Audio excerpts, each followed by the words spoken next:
Everybody ready? Okay. Good. Well, I want to start by thanking the people of France and President Macron for the warm welcome that we have received during the course of this very productive trip.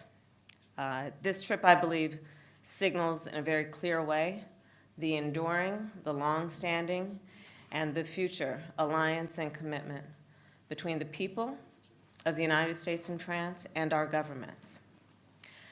I believe that this trip also reaffirms the commitment of the United States to working with our partners worldwide. As many of you are aware, this week and this visit included many conversations with many foreign leaders. I believe there are at least 30 heads of state who have attended the various meetings that we have been having, and therefore the conversations have not only been a bilateral conversation between the President of France and myself, but meetings and discussions that we've been having with leaders around the globe.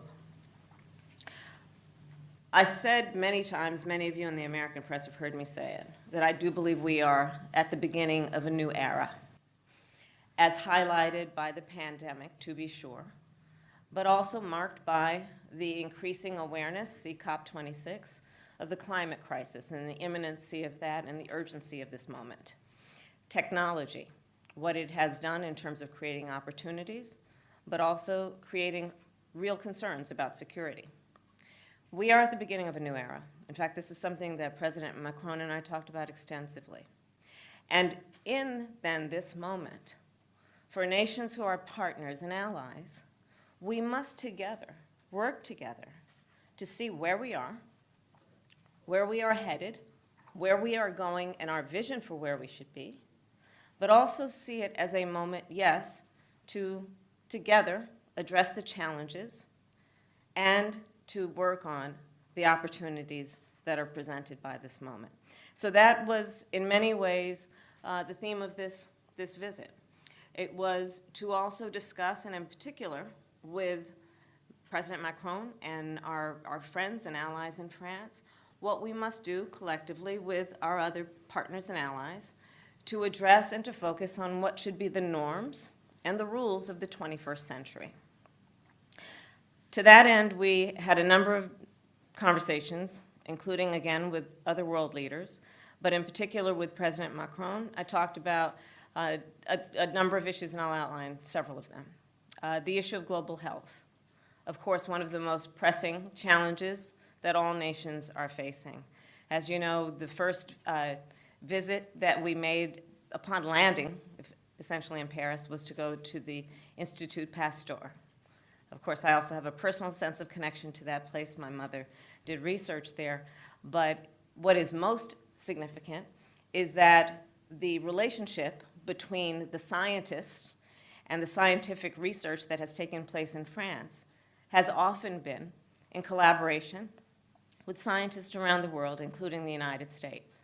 In fact, when we were at the Pasteur Institute, we will recall that it was in 1961 that mRNA was developed, which of course was not only the basis for the work that we talked about in terms of the advances in breast cancer, but the basis for the vaccine that is now saving lives around the globe.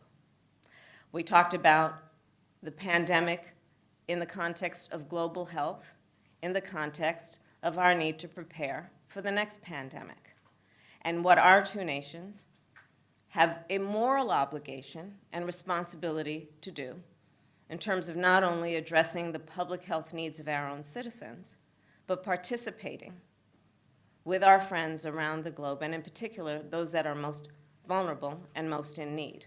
You'll recall yesterday, one of the panels, world leaders talked specifically about the disparities and inequities in terms of vaccine distribution around the world. That was a priority for our discussions while we were here. The issue of space. Well, I, of course, chair the Space Council for the United States, but when we look at the opportunities that are presented by space exploration, they are vast. President Macron and I talked specifically about the partnership and the ongoing partnership that the United States and France have had as it relates to emerging technologies and how they connect to economic security and to national security. And so we had an in-depth conversation about our intention to grow the relationship that we have as it relates to space. And again, that relationship is not only convening the experts and the most talented of our respected nations to engage in ongoing innovation, but also, and critically important, to work together as allies in establishing universal norms around what will be the behaviors in space and how they will be interpreted by all nations. In many ways, when we think about space exploration, it is the next frontier, and we are the leaders in this pursuit. And what we do now, without any doubt, incrementally or expansively, will have a profound impact on where this issue ends up in the years and decades to come. We talked about regional security. Again, the alliance between France and the United States is long-standing on that issue.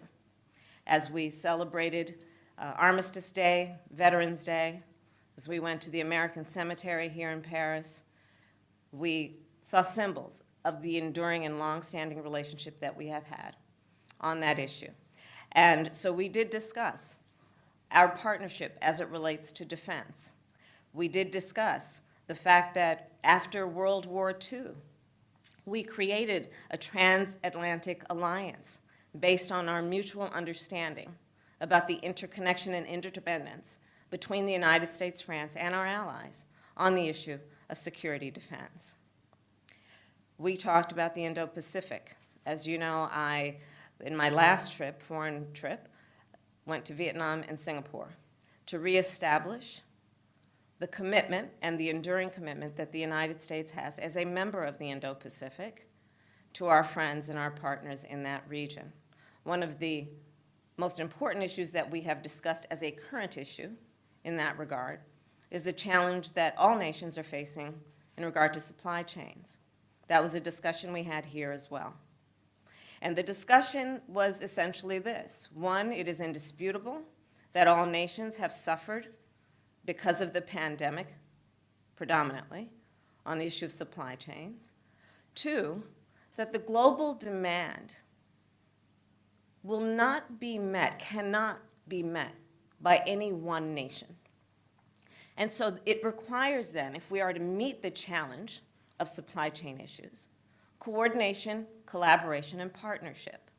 So that was part of the discussion we had as it relates to the Indo-Pacific, but also as it relates to a general perspective on an issue that is challenging, and I will speak for the American public, for families every day when folks are trying to think about how they're going to get products they need. Our auto manufacturers concerned about getting critical components, and when families are worried about being able to make sure Santa Claus gets whatever Santa Claus should get to the children by Christmas. We talked about what we will do as it relates to the Sahel, which is a specific region on the continent of Africa. We have a mutual concern there that relates to the ongoing challenges that the countries in the Sahel are facing. Among the many priorities that we share is a concern about what we need to do to address potential violence and ongoing violence. And to that end, we renewed, if there was any doubt, which there was not, our mutual commitment to work with each other on counterterrorism. As you know, at the Paris Peace Forum yesterday, we addressed the growing issue of inequality. Again, something we have been discussing for months, which is that this pandemic, in many ways, has highlighted, has magnified the long-standing, pre-pandemic failures and fractures and fissures in our systems. And so we talked about what we can do together to address these inequities and the inequality that has existed since the beginning of time around the world. I'm particularly excited about the convening and the number of nations that came together to have this conversation and to express a commitment to work more closely with each other, understanding, again, the interdependence and interconnection that we have. And so we talked about inequality and inequity in a number of ways. As you know, I presented what I believe should be an approach to the issue, which is to not simply accept that it has always been, but instead to challenge ourselves to do something about it. And the method by which we can do something about it is to ask, why is it? And then I went through a list. Why is it that a very significant number of women around the world are subjected to sexual and domestic violence? Why is it that we are still seeing children around the globe who are hungry?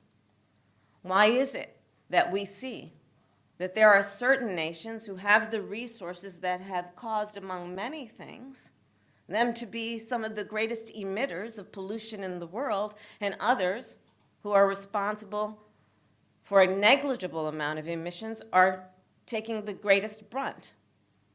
So we have before us, again, in the midst of great challenges, an opportunity when we come together during a week like this, nations around the world, to speak truth, to challenge each other, and to dedicate ourselves, certainly those of us who consider ourselves to be partners and allies, to actually address these issues together, understanding the mutual commitment but the mutual investment.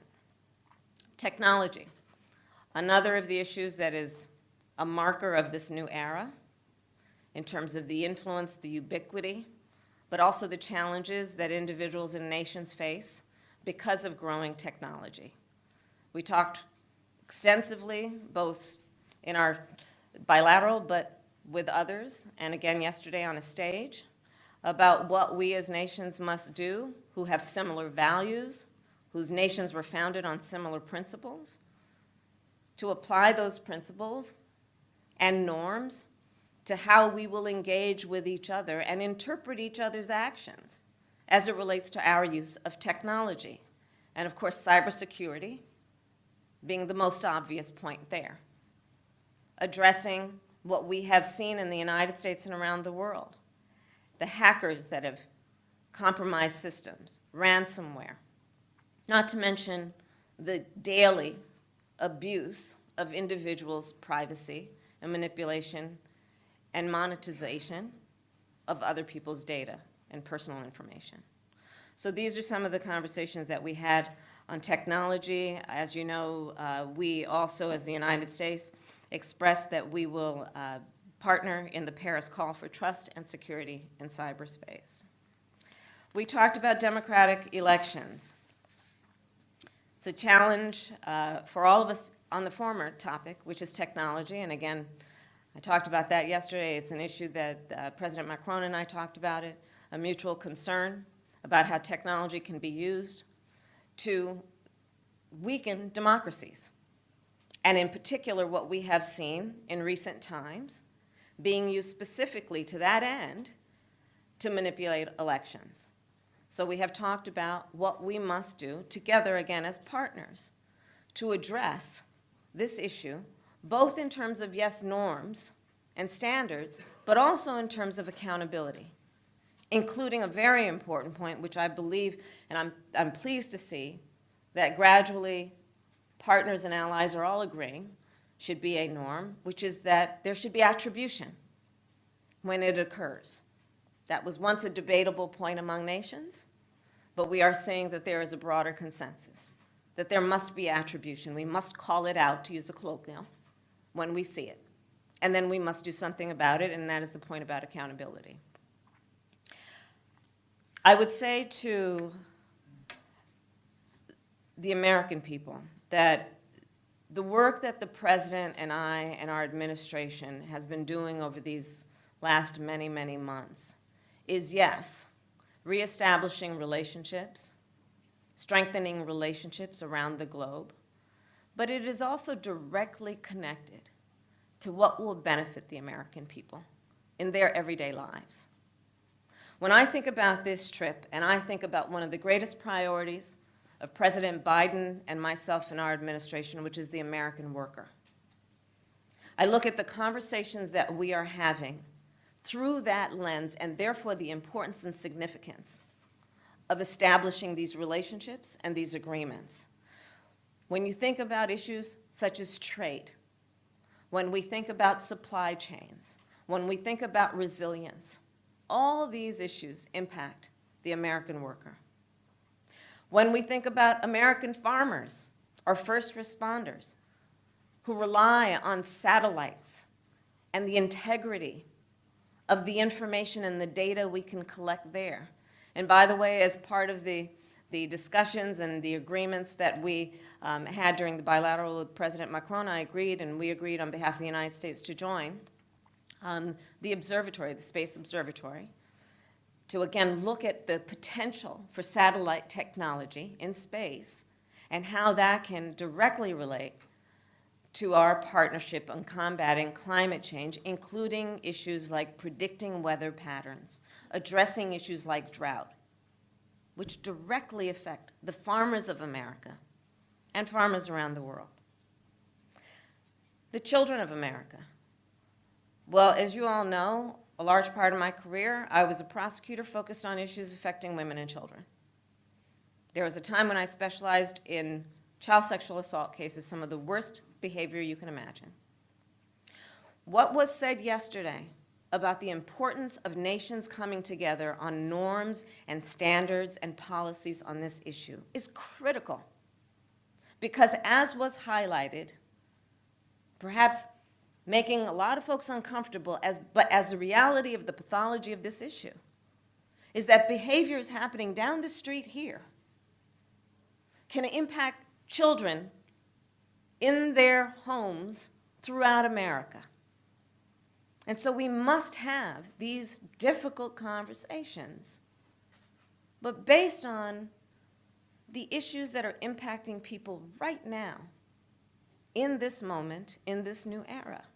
Understanding again that nations are interconnected and interdependent on how we approach these issues and what we deem to be our responsibility for addressing them. So in conclusion, and then I'm happy to take questions, I want to just talk briefly about the American Cemetery.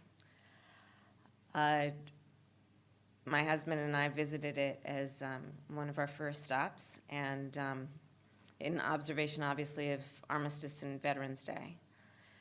And if there is any question about the why or the what in terms of our relationship as the United States with France, that is one visual and one concrete example of the endurance and the mutual commitment and interdependence between the United States and France.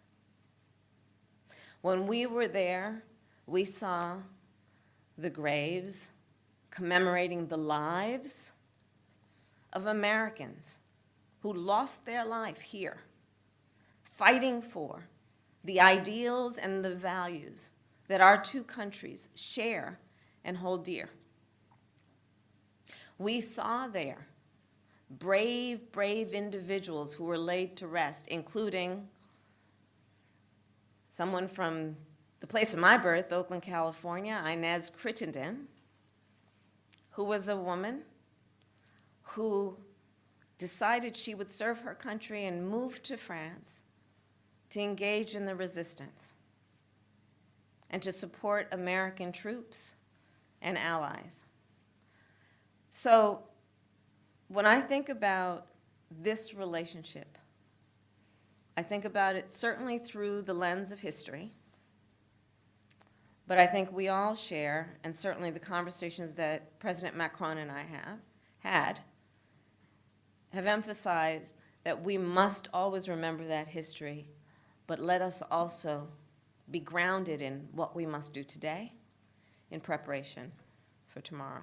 So with that, I'm happy to take any questions. Simone, are you? Yes, my microphone was not on. So let's do our first question from Felipe Ricard from Le Monde. And I will just hold it for you. Okay. Thank you very much, Philippe Ricard from Le Monde.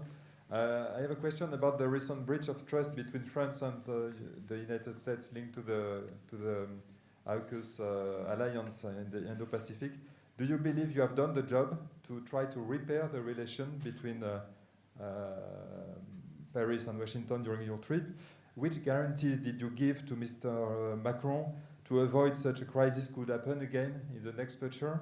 And maybe as Vice President of the United States and as the first woman in that job, do you think the way you dealt with this issue during the last days could be a kind of model for European and American misogynist leaders? Thank you. Thank you. I will tell you that was not the purpose of this trip, and we didn't discuss it. What we did discuss is the issues that are challenging us and the issues that are the basis for this relationship and the strength and the endurance of this relationship. And so I've gone through the list of those issues, and there were more. We talked about, for example, our mutual interest in the Western Hemisphere, and issues that range from what are the current challenges to what have been relationships that one could argue should be strengthened, and some might even say have been neglected. We talked extensively about our mutual interest, and in many ways a longstanding focus of France on the continent of Africa, and how obviously what happens in Africa can impact our nations, both from a security perspective and an economic perspective, but also a moral perspective. We talked about what we have as also a perspective on alliances and the strength of alliances and the importance of paying attention to those relationships and understanding the strength of them, but also the fragility of them, meaning we can't take relationships for granted.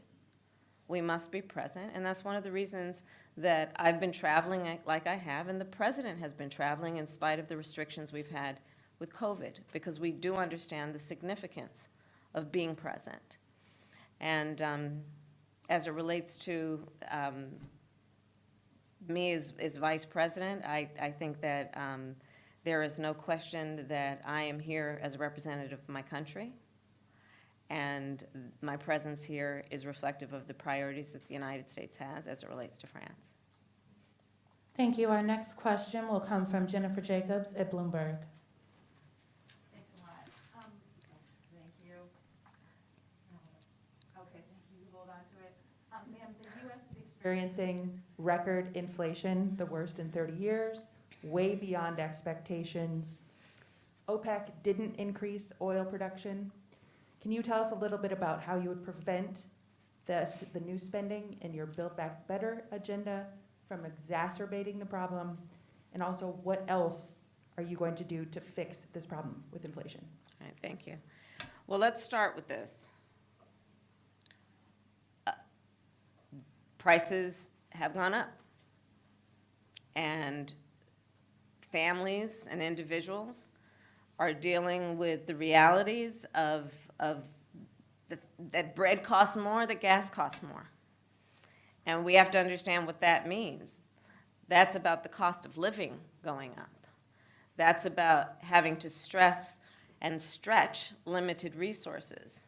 That's about a source of stress for families that is not only economic, but is on a daily level, something that is a heavy weight to carry. So it is something that we take very seriously. Very seriously. And we know from the history of this issue in the United States that when you see these prices go up, it has a direct impact on the quality of life for all people in our country. So it's a big issue, and we take it seriously. And it is a priority, therefore. So we have addressed it in a number of ways. One of the issues that we know is related to this is the supply chain issue that we just discussed. And so on a domestic level, in terms of domestic policy, one of the approaches we have taken is to work with labor unions and to work with municipalities in opening back up and extending the hours of our ports. There are actually three I have in mind: Los Angeles, Long Beach, and Savannah. And in fact, part of the infrastructure bill benefit is most recently what we will do to assist Savannah in broadening their ability to be an active port. And we have seen a reduction in the container ships off of the Long Beach and LA ports because of what we have done, which is to extend, as you know, to extend the hours to now 24 hours a day, 7 days a week. But there is also a point that is important to make on the Build Back Better framework.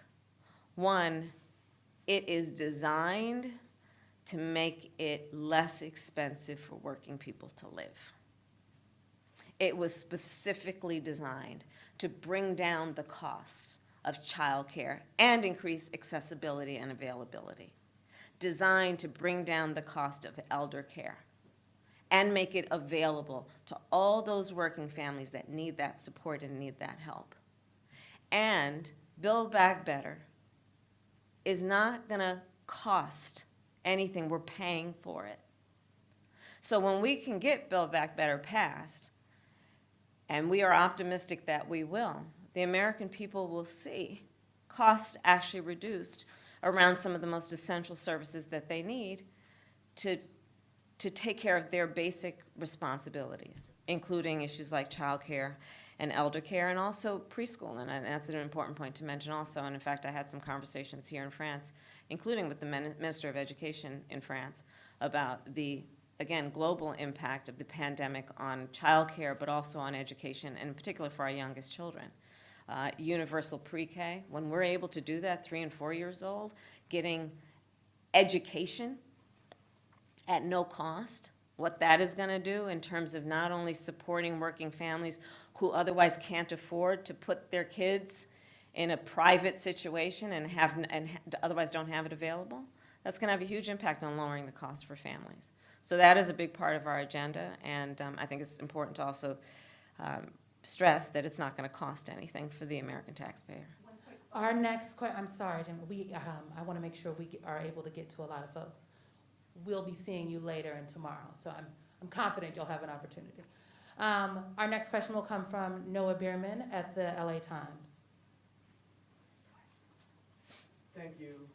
Have Democrats been too dismissive I'll start over in case people didn't hear. Have Democrats been too dismissive of the results of this month's election? Is there a course correction needed, especially since you said what happens in Virginia will in large part determine what happens in 2022, 2024, and on? I think there's been robust dialogue and discussion about the elections that just took place. And as we focus on the needs of the American people, we are fighting for their needs, which is why we were able to pass bipartisan infrastructure bill where Republicans, not just one or two, came together with Democrats, understanding that it is important that we who are engaged in electoral politics deliver on behalf of the people. And we have accomplished that. Some would say it was historic in that we've been talking for quite some time through many administrations about Infrastructure Week, and it finally happened. So moving forward, the next step is to pass our Build Back Better agenda, which again is going to be about delivering for the American people. What they want is that we're not sitting around talking about politics, that we're talking about instead the policies that are going to impact them and improve their lives, and that's where we're putting our attention. Our next question will come from Katie at the New York Times. Katie Rogers. Thanks, Vice President Harris. Speaking of global health, we're all wearing masks in this room, Yeah. except for you. The French, which is fine, the French essentially have a vaccine passport that has allowed public life here to return to some semblance of normalcy. All of us with you had to fill this out before we traveled here. Should the United States have such a requirement? Well, we have, as you know, been very careful to guide public policy where it is our role to guide it based on what the scientists and medical professionals tell us. And we are also leaving it, as you know, to local communities in large part to make those decisions. I think the most important thing at this moment for us in the United States to focus on is that we now have the ability for children to get the vaccination, the shot. We have at our disposal the ability to actually engage in smart public health conduct and protocols, and we have free, safe vaccines available for everyone. And our biggest challenge right now is to urge everyone to engage in saving their life and the life of their family members and their communities by getting vaccinated. But that's really, and it has been, it's no secret, one of our biggest challenges. And we will continue to focus on that. Our next question will come from Sarah from ABC. Sarah? Thank you, Madam Vice President. A follow-up to Jen's question on inflation. For Americans at home who are feeling the economic pinch, when do you expect they can expect to feel relief? You mentioned Christmas in your remarks. Will this be the most expensive Christmas in history after the most expensive Thanksgiving in history? And then on one of the provisions in the Build Back Better bill, paid family leave. Here in France, women are offered 16 weeks of paid maternity leave. Fathers are offered 28 days. Is it frustrating to you that the U.S. can't secure the same for American parents? And why is paid family leave not a red line in this package for this administration? So on the inflation piece, we, as I said earlier, fully appreciate the significance of things costing more. It's a big deal. It's a big deal. And so we are doing what we can, making it probably one of our highest priorities. I talk to the president about it often. One of our highest priorities. We need to bring costs down for the American people. And in particular, for working people and working families. And again, I'll go back to my previous point. That is why we have been pushing so hard since the beginning for Build Back Better, because it is absolutely and almost uniquely designed to do just that, to make it easier for people to live. And for most Americans, making it easier for them to live means bringing the cost of living down, especially for essential services. On the piece about paid family leave, yes, it's frustrating. It's something I've been advocating for years, as has the president. And it was in our initial proposal. And in terms of what we believe will actually address, again, a topic of conversation, the topic of conversation on the main stage yesterday, inequities, the inequality of systems and structures. We know that this is an issue that disproportionately affects women and working women. We know that in the United States, and I know around the world, we have seen working women, because of the pandemic, leave the workforce. At the rate in the United States, the most recent number I saw is somewhere around 2 million women have left the workforce. And let's be clear about this. An issue that impacts working women not only directly impacts the economy of their household, it impacts the economy of our whole society. When you lift up the economic status of women, you necessarily lift up the economic status of families, and all of society benefits. So yes, I'm frustrated. And it is, I think, a shame that we are not yet a leader on this. We have work to do. And that is why the president and I are committed to doing this work. It's important, and it matters. And again, I'll go back to my previous point. You know, there are those of us who have been fighting for this for a long time, and there are many more who perhaps kind of heard about it, but really saw it during the pandemic. I mean, most recently, I had the TV on, but I was doing that was in a briefing, I think. So I was doing something else, so I didn't hear.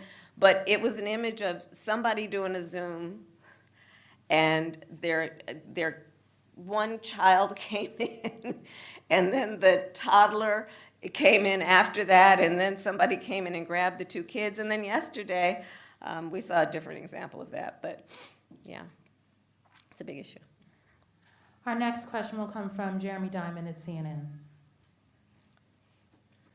Thank you, Madam Vice President. Good to see you. You too. One question on the trip and then another on the domestic front, if you Okay, will. sure. President Biden has affirmed the importance of a stronger and more capable European defense, including stronger European military capabilities. But on the specific point of President Macron's belief in European strategic autonomy and a European army, is that something that the administration supports or opposes? And then on the domestic front, while you've been here in Paris this week, Americans have been closely watching the trial of the murder of Ahmaud Arbery. 11 of the 12 jurors in this trial are white. Only one of them is black, despite 26% of that county's demographic being black. The judge in this case even said that there appears to have been intentional discrimination in the selection of that jury. So do you believe that justice can still be done? And given the history of jury discrimination in the United States, do you believe that reforms are needed to ensure that juries represent a representative of the jurisdictions that those courts serve? Thank you. Thank you. I'll take your last point first, which is I'm not going to comment on any active trials. For obvious reasons, I don't want to in any way influence or distract from what are the facts and the evidence in that case. But on the, yeah, I will. On the broader point, we have still a lot of work that we can do to improve the integrity of our criminal justice system. And as you know, I've worked on that for many years. And that includes ensuring that protections are in place so that anyone that is accused of a crime and charged with a crime has a jury of their peers. And we want to put in place all of the safeguards that are available to do that. For example, over the years, there has been talk about understanding that jurors, if they are a working person, if they work 2 or 3 jobs, unlikely they can sit for hours on end and potentially weeks and weeks on end and not be at their job, see your earlier point, not get paid leave, and they just can't afford it, which means that we will, in those cases, have a jury that is probably not a jury of peers. There is work that we've always had to do, and we actually have embedded in the jury selection procedure specific objections that on behalf of a client, a lawyer can make when it becomes clear that there is a systematic and racially based exclusion of potential jurors.